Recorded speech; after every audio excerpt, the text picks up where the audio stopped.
Nagbukas ang pelikula ng may flashback sa Quantum Realm. Nakatagpo si Janet Van Dyne, Michelle Pfeiffer, ng dalawang nilalang na umaatake sa kanya. Pinapatay niya ang isa ngunit sinunggaban ng isa. Bago pa siya matapos nito, may pumutok sa ulo nito. Lumingon si Janet at nakita ang isa pang lalaki, Jonathan Majors, na tila nag-crash landed sa realm kasama niya. Sa kasalukuyang araw, tinatangkilik ni Scott Lang, Paul Rudd, ang kanyang bagong tuklas na katayuan sa pagiging tanyag na tao pagkatapos tulungan ng Avengers na iligtas ang mundo mula kay Thanos, bagaman kahit isang tao ay nagkakamali sa kanya bilang Spider-Man. Samantala, kinuha ni Hope Van Dyne, Evangeline Lilly, ang kumpanya ng kanyang ama na si Hank, Michael Douglas, at ginagamit ang pin particles para sa pagpapalawak ng kanyang pananaliksik at paggamit nito para sa mga pandaigdigang benepisyo. Sumulat din si Scott ng isang best-selling na libro tungkol sa kanyang mga karanasan.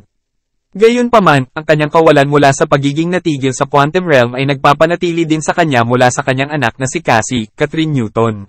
Nakatanggap si Scott ng tawag mula sa kulungan at doon nakilala si Hope. Inaresto si Cassie dahil sa isang protesta.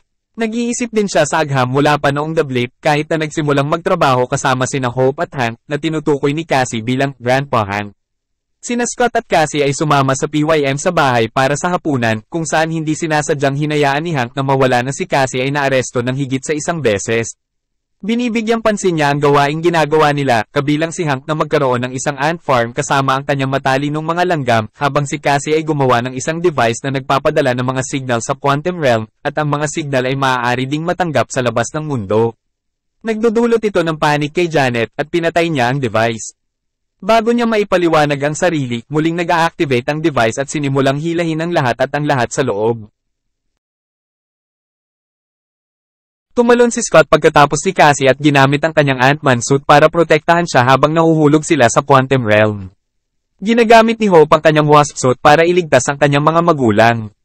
Ang PYMs ay nagtitipon habang sinusubukan ni Janet na pigilan silang makita. Natagpuan sila ng mga naninirahan na kinakaharap ni Janet. Matapos ang isang mabilis na tunggalian sa isa sa mga naninirahan, si Janet at ang nilalang ay nagtawanan na parang mga matandang kaibigan.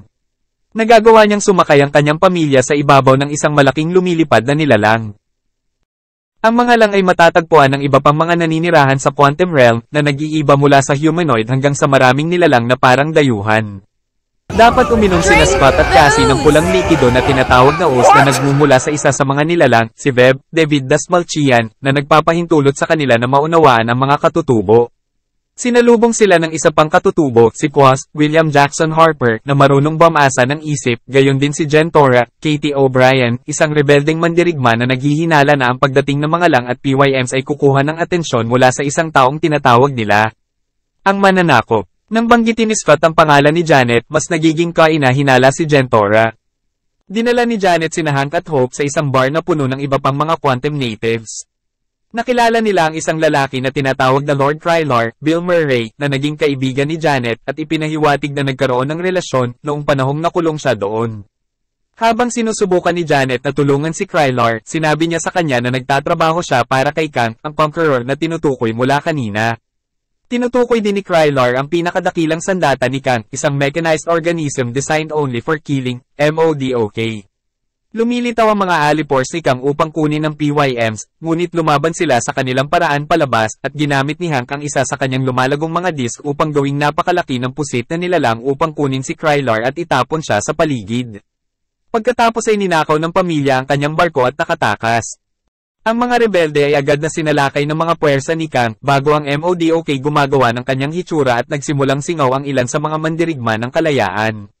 Sa kaguluhan, ipinahayag ni Cassie na nakasuot siya ng sarili niyang super suit para tulungan siyang lumiit at lumaki. MODOK personal na hinarap sina Scott at Cassie at ipinakita ang kanyang sarili bilang si Darren Cross, Corey Stoll, na nakaligtas sa kanyang pakikipaglaban kay Scott nang siya ay naging subatomic at sinira ang kanyang yellow jacket suit na nagpapinsala sa katawan ni Cross at iniwan siya bilang isang higanteng ulo na may maliliit na paa at nakaunat.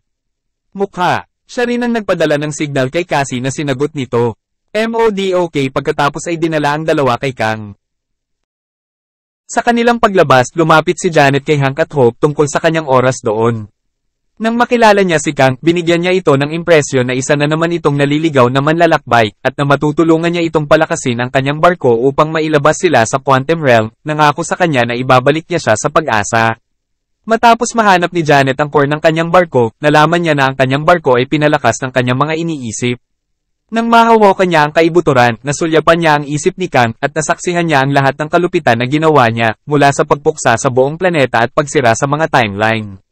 Sinubukan ni Kang na umapela kay Janet sa pagsasabing magagawa niya ito upang hindi niya mapalampas ang pagkabata ni Hope kahit na alam niyang nangangahulugan ito na magdurusa ang ibang mundo dahil sa kanya. Nang makitang isa siyang halimaw, ginamit ni Janet ang kanyang wasp suit para nakawin ang core at pasabugin ito sa napakalaking sukat para pigilan ng sarili o si Kang na makatakas. Nakilala ni Scott at Cassie si Kang na ipinagmamalaki ang pagkakaroon ng killed iba pang Avengers sa iba pang mga timeline. Hinihingi niya ang tulong ni Scott na maibalik ang kanyang core, nagbabantang papatayin si Cassie at pilitin si Scott na buhayin ng sandali para sa kawalang hanggan kung hindi siya tumulong. Nag-aatubili na pumayag si Scott ngunit nilinaw niya na pupunta siya para kay Kang kung sasaktan niya si Cassie. Ibinaba si Scott sa kinaroroonan ng core upang kunin ito, ngunit nahuli siya sa sinabi ng MODOK tumatawag ng probabilidad na bagyo, na nagiging sanhi ng pag-pop up ng daan-daang maraming Scott. Lumipad ang PYM sa lokasyon kapag nabasa ni Hope si Scott. Habang lumilipad siya pababa para tumulong, napapalibutan siya ng sarili niyang mga probabilidad. Ang mga probabilidad ni Scott ay namamahala upang matulungan siya dahil ang kanilang buong ibinahaging layunin ay iligtas si Cassie. Tinutulungan ng Hope si Scott at sabay nilang pinaliit ang core pababa.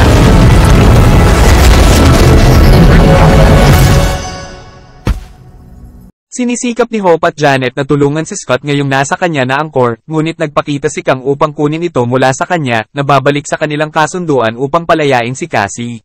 Sinasama niya rin si Janet at may MODOK sirain ang barko na may Hank sa loob nito, bagaman nakaligtas siya. Nang tawagin ni Janet si Kang na isang halimaw, ipinaliwanag niya na siya ang ipinatapon sa kanyang maraming mga variant at naniniwala siyang responsable sila para sa iba pang mga kakilakilabot sa buong multiverse.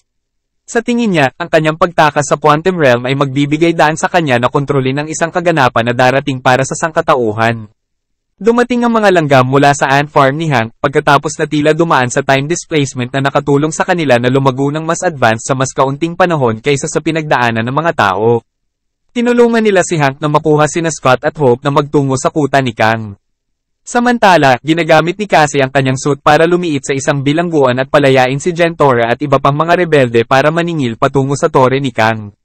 Tulad ng sinusubukan ni Kang na gumawa ng isang malaking kontrabida na pananalita, inagaw ito ni Cassie at sinabi sa lahat na magtungo sa tore upang labanan si Kang. Ang iba pang mga rebelde ay pinalaya at lumaban sa mga goons ni Kang. MODOK pinuntahan si Cassie, ngunit siya ay naging higanti at sinuntok siya pababa. Bago umalis, kinukumbinsin niya siya na hindi niya kailangang patuloy na maging masama. Si Scott ay naging napakalaki habang galit siyang tumatakbo patungo kay Kang dahil sa pagtanggi sa kanilang deal. Nakipagkita siyang muli kay Cassie at ipinagmamalaki niyang makitang higanti rin siya. Pinangunahan ni Hank ang mga langgam kasama ang isang higanteng mecha-ant patungo sa tore. Pinangunahan ni Kang ang kanyang sariling pag-atake laban sa mga rebelde, ngunit ang MODOK pumapasok para sa sarili niyang pag-atake ngayong lumipat na siya ng panig. Pinili niyang mamatay bilang si Darren, at ang mga bayani ay nasa tabi niya habang siya ay namatay. Pumasok ang mga bayani sa tore, kung saan inayos ni Janet ang core ni Kang at nagbukas ng portal para makauwi. Itinulak ni Scott si Cassie bago siya atakihin ni Kang. Napunta sila sa isang brutal na away, kung saan halos bugbugin ni Kang si Scott sa isang pool. Sinubukan ni Kang na tumalon sa portal, ngunit tumalon pabalik si Hope para tulungan si Scott na lumaban. Dinaig nila si Kang at sinisira ang core sa pamamagitan ng paggamit ng maramihang lumalago, lumiliit na mga disk dito. Itinulak ni Hope si Kang patungo sa kaibuturan na humihila sa kanya sa isang portal upang makalimutan. Nagawa ni Cassie na muling buksan ang portal para tulungan sina Scott at Hope na makauwi, habang ang mga Quantum Native ay nagsasaya para sa kanilang tagumpay. Si Scott ay bumalik sa kanyang buhay at pamilya, bagaman siya ay nag-aalala tungkol sa sinabi ni Kang tungkol sa isang kaayla hilakbot na darating. Inalis niya ito bilang wala at sumama sa pamilya upang ipagdiwang ang isang peking kaarawan para kay Cassie dahil may na-miss siya noong The Blip. We're all together. You're fine. Everything's probably fine. Mid-credit scene, tinatalakay ng council ng mga variant ng Kang ang pagkamatay ng The Exiled One at naghahanda na ipadala ang bawat isa sa kanilang sarili sa multiverse habang naghahanda sila para sa isang malaking digmaan. Post-credit scene, ang isa pang variant ng Kang, Victor Timely, ay nakikitang nagtuturo sa isang klase noong unang bahagi ng ika-19 na siglo. Ang nakaupo sa gitna ng klase ay walang iba kundi sina Loki, Tom Hiddleston, at Agent Mobius, Owen Wilson. Sinabi ni Loki kay Mobius na ang lalaking ito ay magiging isang napakadelikadong banta.